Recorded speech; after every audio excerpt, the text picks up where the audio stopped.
Bonjour à toutes et à tous, mes chers youtubtateurs. J'espère que vous allez bien. En tout cas, je vous souhaite chacun une merveilleuse année 2023 qui sera, je l'espère, remplie d'amour, de joie, de bonne humeur et de bonheur. Ceci étant dit, on va pouvoir passer maintenant à la suite, qui va être ma dernière vidéo sur l'astrologie. Alors pour ceux qui n'auraient pas lu le message que j'ai laissé dans l'onglet communauté de ma chaîne YouTube, en ce moment j'ai moins de temps pour préparer mes vidéos, donc je pense que ma série de vidéos sur la science holistique va prendre beaucoup plus de temps que prévu, puisqu'en plus de ça, il faut que je me prépare mentalement et que je mémorise toutes ces informations pour pouvoir vous les transmettre de façon cohérente et linéaire, afin de ne pas trop déborder ou m'écarter sur d'autres sujets de conversation qui peuvent être tout aussi intéressants. Mais aujourd'hui, mon objectif principal est donc de terminer cette série de vidéos sur l'astrologie, que bien sûr là, je résume et je synthétise énormément, puisque c'est très très vaste et complexe. Franchement, je m'y suis intéressé et ça a bien réchauffé mes méninges, parce que au bout d'un moment, j'arrivais plus à enregistrer aucune information dans ma tête, tellement il y avait d'éléments qui superposaient les uns aux autres et que je pouvais associer à ces phénomènes, comme j'explique, d'holistique, où tout ça semble, tout se connecte, tout est intriqué, et il y a tellement de choses qui viennent s'ajouter qu'au bout d'un moment je m'y retrouve plus, donc je me dis il faut que je trouve un moyen pour que je reste bien focalisé sur mon objectif, qui est de vous transmettre les bases de l'astrologie, afin ensuite de poursuivre vers d'autres disciplines scientifiques qui sont plus ou moins liées à l'astrologie, comme par exemple l'astronomie, dont mon objectif est de développer lors de mes prochaines vidéos. Donc, concernant l'astrologie, je vais terminer sur 3 éléments principaux qui me semblent très importants à aborder, que sont les modalités, les tempéraments et les transits planétaires. Pourquoi il faut que je parle de ça? Puisque quand je vous ai parlé des éléments associés à chacun des 12 signes du zodiaque, je vous ai également parlé bien sûr des énergies des planètes. Mais ces éléments, on pourrait dire, le Sagittaire et le Bélier, ce sont tous les deux des signes de feu. Alors pourquoi ils n'agissent pas de la même manière? Pourquoi on les différencie l'un avec l'autre? Et c'est justement en passant par les modalités, principalement, qu'on va réussir à comprendre pourquoi chaque élément du zodiaque est différencié. Ce qui fait que les 3 signes de chaque élément du zodiaque sont totalement différents. Enfin, ont la même énergie, mais la déploient différemment. Donc pour commencer, je vais vous parler de ce qu'on appelle la modalité dite cardinale. Alors les signes cardinaux, ce sont ceux qui débutent chaque saison, puisque n'oublions pas l'astrologie moderne, qu'on appelle l'astrologie tropicale, telle que développée par Claude Ptolémée au 1er siècle après Jésus-Christ dans son Tétrabiblos. Après j'en reviendrai un peu plus quand je parlerai de l'aspect cosmologique de toutes ces histoires. Mais c'est bien lui qui a permis d'élaborer le système d'astrologie moderne, donc qui fonctionne sur le cycle des saisons et qui est solaire, puisqu'on se réfère principalement à notre grande étoile brillante et magnifique qu'est le Soleil. Et donc, les modalités sont associées au cycle des saisons. Dites-vous que chaque saison s'étale sur environ 90 jours.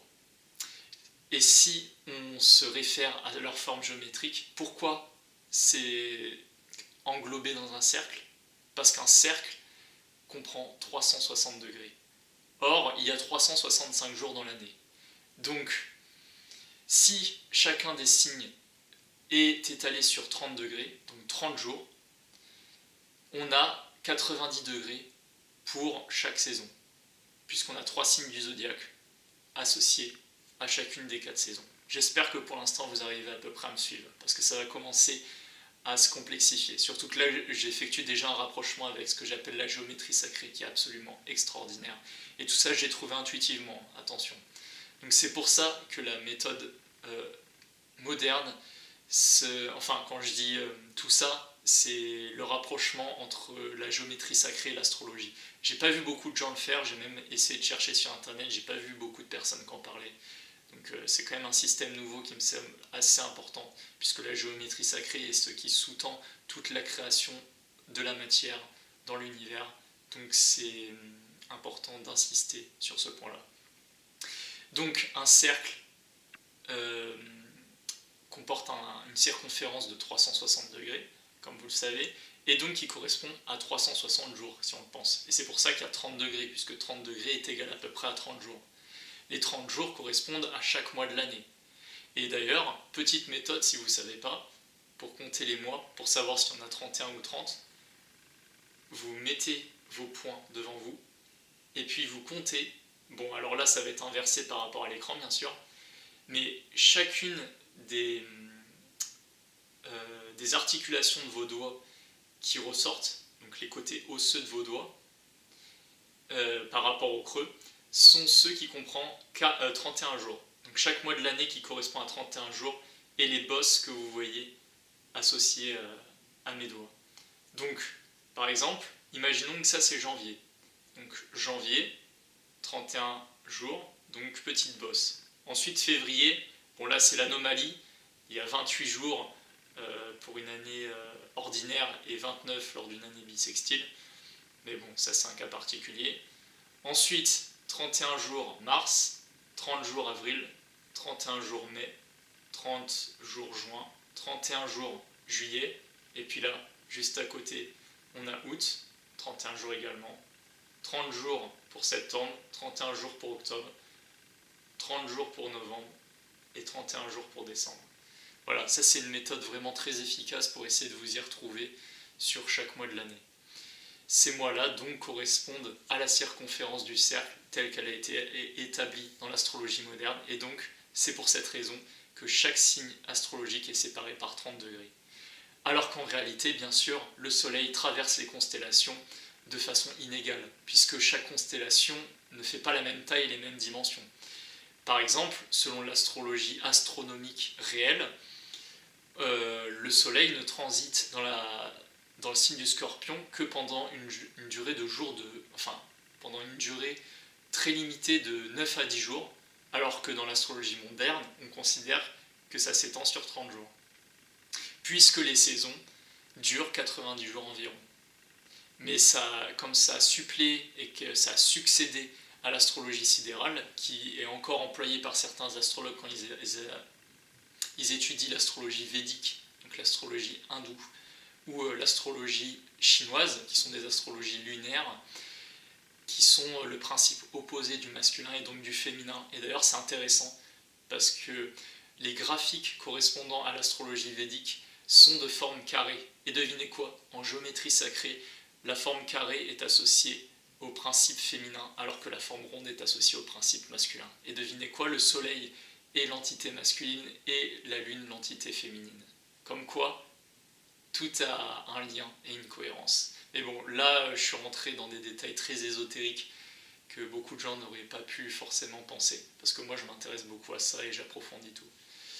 Donc, pour en revenir là où j'en étais resté, donc chaque saison est décomposée en 3 cycles, en 3 phases. La première correspondant donc aux signes cardinaux qui débutent chaque saison. On a le signe du Bélier, qui est un signe de feu cardinal, et donc qui se différencie du signe du Lion, qui est un signe de feu fixe, puisque c'est le 2e signe de la saison de l'été, et le signe du Sagittaire, qui est le 3e signe, donc un signe mutable, de la saison de l'automne. Et c'est comme ça qu'on obtient donc 3 personnalités différentes, malgré ces mêmes énergies qui les constituent, donc l'énergie feu, correspondant à l'élément feu. Donc le signe du Bélier va apporter son énergie feu avec beaucoup d'entrain, d'initiative, d'impulsion, donc beaucoup de force, puisque c'est associé à la planète Mars. Ça c'est la planète maîtresse du signe du Bélier. Mais bien sûr ça va durer pendant peu de temps, puisqu'il vient simplement apporter l'impulsion d'une nouvelle dynamique de vie, alors que le signe du Lion apporte de la stabilité. Comme c'est un signe fixe, c'est l'énergie qui va durer dans le temps. Et c'est pour ça que je disais dans ma précédente vidéo que le signe de feu le signe du lion différait par rapport au signe du bélier et du sagittaire concernant son implication sur la durée. C'est le seul signe de feu qui est capable de travailler avec acharnement pendant plusieurs années sur un même sujet qui le passionne. C'est une de ses plus grandes forces et c'est pour ça que ça peut être aussi un des plus grands leaders de la société parce qu'il apporte avec conviction, force et confiance et charisme bien sûr, puisque tout cela va ensemble et complémentaire, toutes ces idées et permet dans un sens de changer le monde. Et c'est pour ça que c'est le signe qui brille le plus, associé au soleil. Et enfin le signe du Sagittaire qui est donc d'énergie mutable, qui prévoit le changement d'une saison, et c'est pour ça qu'on appelle ça un signe mutable, puisqu'on est en mutation, on est en phase de mutation. C'est comme quand par exemple la chenille va former la chrysalide pour se transformer en papillon. Il passe à une nouvelle phase de son existence, et bien là c'est la même chose. On va passer à une saison plus humide comme l'automne, à une saison plus froide qu'est l'hiver. Et donc là, à ce moment-là, on va arriver à l'énergie du Capricorne, qui est lui un signe de terre cardinal. Donc, pour les signes cardinaux, comme je vous l'ai dit, on a le signe du Bélier, qui est un signe de feu cardinal, qui représente l'équinoxe de printemps et la saison du printemps. Le signe du Cancer, qui correspond au solstice d'été et à la saison de l'été, donc un signe d'eau cardinal. Le signe de la Balance, qui est un signe d'air cardinal, qui correspond donc à l'équinoxe d'automne et à la saison de l'automne. Et le signe du Capricorne, qui est d'ailleurs associé en tant que figure mythologique à la chèvre, comme j'ai oublié de le mentionner lors de ma première vidéo sur les symboles et la lecture graphique de votre carte du ciel, je préfère l'introduire dans cette vidéo, qui est donc un signe de terre cardinal et qui apporte son énergie de terre à l'initiative, à l'esprit, à une volonté très forte de vouloir gravir les plus hauts échelons de la société, puisque n'oublions pas, le signe du Capricorne est associé à la carrière. Donc c'est une personne qui a besoin que tous ses accomplissements soient reconnus publiquement. Ensuite, donc, les signes de fixe, comme je vous l'ai expliqué, correspond à la seconde phase de la saison. Donc une fois que la nouvelle énergie de vie est impulsée par les signes cardinaux, on a les signes fixes qui viennent apporter de la stabilité. Donc le signe du Taureau pour les signes de terre, le signe de Lion pour les signes de feu, le signe du Scorpion pour les signes d'eau et le Verseau pour les signes d'air. Et donc on va avoir le Taureau comme un signe de terre fixe, le Lion comme un signe de feu fixe, comme je vous ai expliqué brièvement juste avant, ce qui va altérer, modifier son énergie, apporter, on va dire, quelques qualités supplémentaires à son énergie intrinsèque. Le Scorpion, un signe d'eau fixe, et le Verseau, un signe d'air fixe. Donc ici, on vient mélanger leur élément qui est l'air, et donc tous les traits distinctifs qui le caractérisent, avec sa modalité. Et donc ici, pour le cas du Verseau, au lieu d'avoir un esprit très dispersé qui va dans tous les sens et qui n'arrive pas à retrouver ses idées pour les mettre en place et bien les condenser, le signe du Verseau, lui, est le seul signe d'air qui va être capable justement, tout comme le signe du Lion qui lui est opposé, à prolonger ses idées dans la durée et être avant-gardiste. C'est notamment un signe très porté sur le futur. Et enfin, on a les 4 signes mutables qui correspondent à la fin d'une saison, avant donc le début d'une nouvelle saison. La chenille qui se transforme en chrysalide pour devenir un papillon. Ça, c'est une magnifique analogie, je pense. Si on devait observer la nature, ce serait une des meilleures manières de l'expliquer. Et c'est d'ailleurs mon ami Jason Shurka qui l'a abordé dans une de ses vidéos sur sa chaîne YouTube, donc c'est assez important de le ramener à l'esprit de vous tous. Donc les signes mutables sont le Gémeaux pour la saison du printemps, la Vierge pour la saison de l'été, le Sagittaire pour la saison de l'automne et le Poisson pour la saison de l'hiver. Maintenant donc que je vous ai parlé de ce point fondamental qu'est les modalités en astrologie, je vais maintenant passer au point suivant, qui est de vous expliquer ce que sont les tempéraments. Alors là, je vais faire un petit retour en arrière et revenir sur quelques notions historiques qui, je pense, sont essentielles à connaître concernant les bases de l'astrologie. Tout d'abord, quel a été le premier philosophe grec du monde helléniste de l'Antiquité, qui correspond donc à la période de la Grèce antique, si jamais vous ne saviez pas. à avoir parlé des 4 éléments. Et cette personne-là, franchement, j'ai vu très peu de personnes en parler.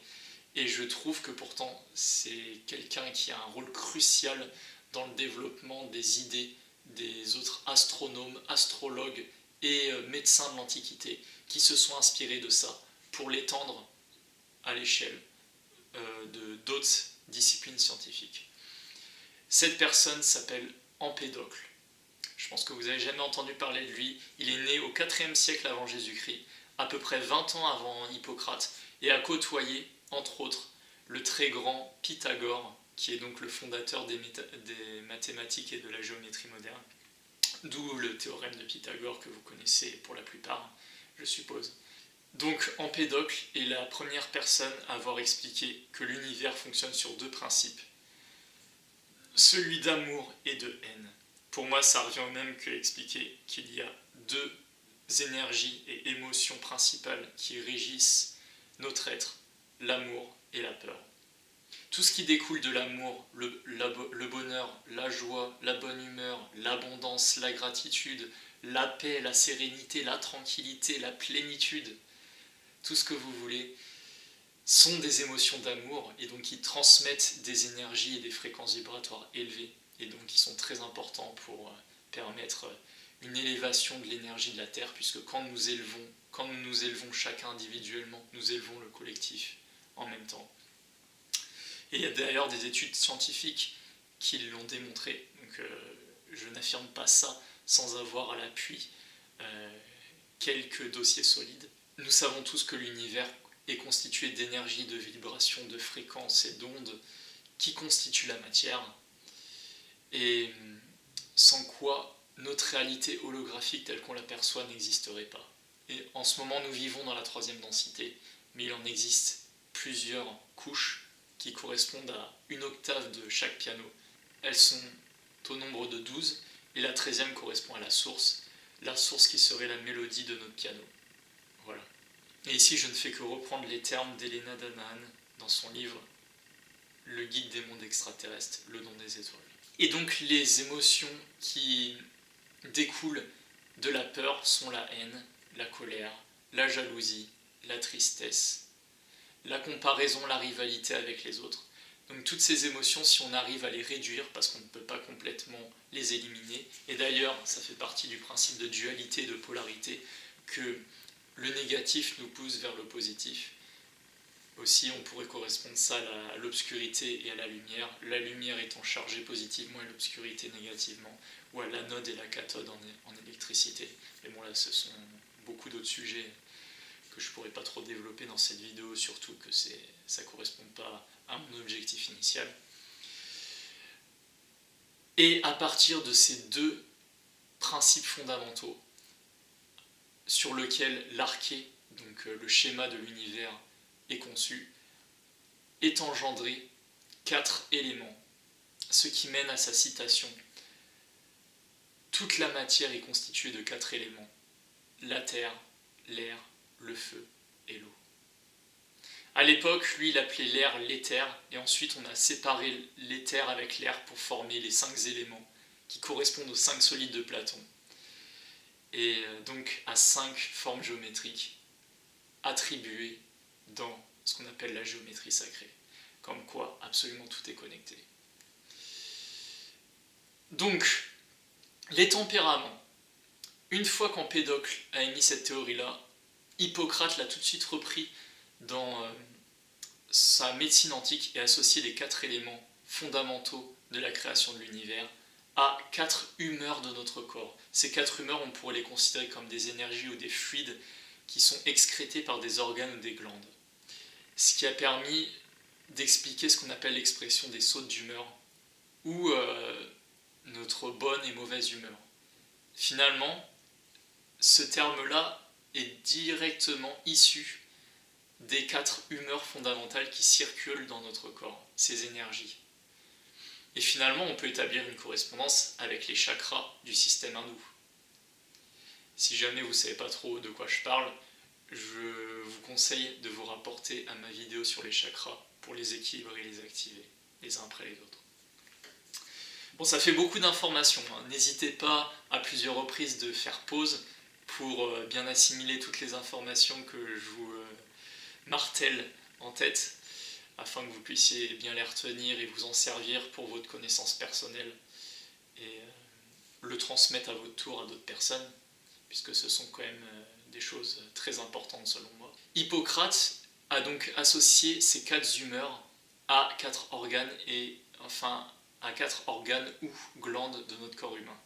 Ces 4 organes ou glandes sont la rate, et ça correspond à ce qu'il appelle l'atrabile. L'atrabile est excrété de la rate et provoque ce qu'on appelle de l'hypocondrie ou de la nervosité, tel qu'émis par Claude Galien au 1er siècle après Jésus-Christ. On a ensuite la bile jaune, qui est excrétée du foie. Et d'ailleurs, si vous vous y connaissez bien en nutrition, vous savez que la bile est un liquide qui est vraiment excrété par le foie. Donc là, c'est prouvé d'un point de vue médical, en étudiant la biologie de notre corps, que la bile facilite la digestion, mais également produit un changement dans l'état d'humeur. Et d'ailleurs, il y a plusieurs scientifiques qui ont prouvé que notre microbiome, c'est-à-dire l'état de notre estomac, influençait sur notre état psychologique. Donc ici, encore une fois, il y a une correspondance à établir. Notre microbiome est notre second cerveau. On a notre cerveau pour réfléchir, on a notre cerveau sensoriel, et on a notre cerveau qui permet d'aimer, qui est notre cœur. Puisqu'il y a des neurites, je crois qu'on appelle ça, qui sont des nerfs qu'on retrouve dans le cerveau, et qui sont pourtant aussi observés au niveau de la cellule, de la carapace extérieure de notre cœur, qui prouve bien que notre cœur a aussi une mémoire, ce qui est absolument extraordinaire. Bref, mais là encore une fois, je m'écarte du sujet. La bile jaune est excrétée par le foie et correspond donc au tempérament bilieux, associé à la bile. Et donc, oui, comme j'ai dit, l'atrabile ou la bile noire pour la rate. Et comme cela engendre un comportement nerveux, angoissé et stressé, on appelle ça des tempéraments nerveux, tout simplement. On a aussi donc les tempéraments sanguins qui sont associés à notre sang, qui est aussi un fluide. Et ça, c'est, je dirais, le seul fluide qui est officiellement admis par la communauté scientifique, puisqu'on peut l'observer à n'importe quel moment. Il suffit de tomber ou de se faire une égratignure, et puis on voit notre sang sortir de notre peau. Et enfin, on a donc les tempéraments lymphatiques ou flegmatiques, sachant que la lymphe est extraite directement de la glande pituitaire. Et c'est pour ça qu'on appelle aussi ça la pituite. La glande pituitaire est donc associée à notre système lymphatique, qui permet de le réguler. C'est un système d'autodéfense qui contribue au renforcement de notre système immunitaire, si jamais vous ne le saviez pas. Donc, ces 4 humeurs vont être associées aux 4 éléments émis par Empédocle au IVe siècle avant Jésus-Christ. Le tempérament bilieux va être associé au signe de feu, et donc dans un certain sens va réchauffer le corps. Le tempérament sanguin va être associé au signe d'air, et c'est vrai que ça peut paraître surprenant, mais puisque quand on parle d'une personne de sanguine, c'est une personne qui part au quart de tour, qui s'énerve facilement, qui va devenir violent et tout ça, mais en réalité, ça a une signification différente selon Hippocrate. Donc, est-ce que les termes associés aux différents éléments astrologiques du zodiaque n'ont pas été déformés au fur et à mesure du temps? À voir. Mais bon, en tout cas, apparemment, les personnes dites sanguines, donc qui ont un système circulatoire plus rapide, plus vivace, sont des personnes qu'on appelle sanguines, puisqu'elles vont exprimer avec spontanéité, joie, enthousiasme, tout leur ressenti. Donc ça va être projeté vers l'extérieur. Ça reste une énergie d'extraversion et donc dite masculine. Donc voilà, ça ce sont les 4 tempéraments. Alors je me permets de m'arrêter un instant ici, puisque je me suis rendu compte lors du montage que j'avais oublié de faire l'association entre l'atrabile, la bile noire, avec le signe de terre, et la lymphe ou la pituite avec les signes d'eau. Donc maintenant que vous savez que les 4 éléments émis par Empédocle sont associés à des humeurs de notre corps, on va pouvoir passer à la phase suivante, qui est l'explication des transits planétaires. Je vous laisse avec la suite. Et puis finalement, pour terminer, donc je vais vous parler des transits astrologiques. Donc ça va être très rapide.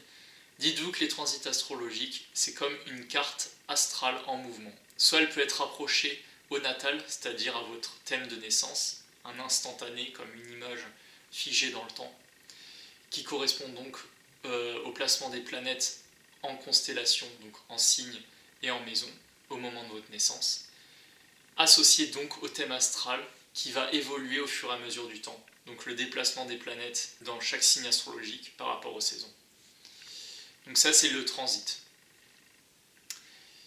C'est le principe des transits astrologiques, et ce qui correspond à court terme à ce qu'on appelle les horoscopes. Mais les horoscopes sont pour moi un peu biaisés, puisqu'ils ne parlent exclusivement que du signe solaire d'une personne, alors qu'on sait bien que c'est un plus grand tout.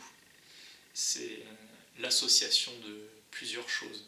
Comme je vous l'ai expliqué dans ma première vidéo, c'est un mélange de planètes, donc les personnages, l'énergie des planètes, l'énergie des signes, donc des constellations, les aspects, donc l'interaction entre chacune de ces planètes, qu'on appelle en physique quantique l'intrication quantique, et les maisons, qui correspondent donc au décor. C'est en fonction de ces 4 éléments principaux qu'on est capable de déterminer la personnalité d'une personne. Bien sûr, c'est très généreux. C'est bon, je m'en suis sorti, j'ai réussi à évacuer toutes les pensées que j'avais à l'intérieur de moi, parce que là je ressentais vraiment le besoin de le transmettre à d'autres personnes. Donc j'espère que j'aurai pas été trop évasif et trop compliqué dans mes explications, et que vous aurez compris les principes et les bases constitutifs de l'astrologie, sachant qu'il existe donc d'autres formes d'astrologie comme l'astrologie sidérale, qui est un rapprochement direct avec la position des étoiles et donc qui est en perpétuel mouvement, et qui correspond donc au cycle de précession des équinoxes, c'est-à-dire que l'axe de rotation de notre Terre s'incline d'1 degré tous les 72 ans, et donc ces astrologies-là se modifient, soit on ajoute un jour à cette période sidérale, soit on la réduit, ou soit c'est avancé. Donc ça reste en mouvement, si vous voyez ce que je veux dire.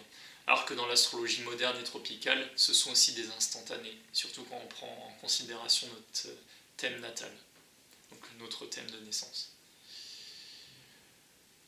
Voilà, j'espère que vous aurez aimé cette vidéo, que vous aurez compris beaucoup de choses et que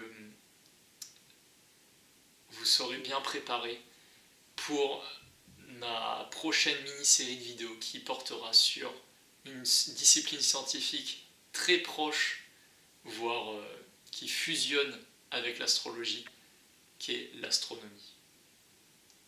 Allez, bonne journée, bonne soirée à vous. Bye.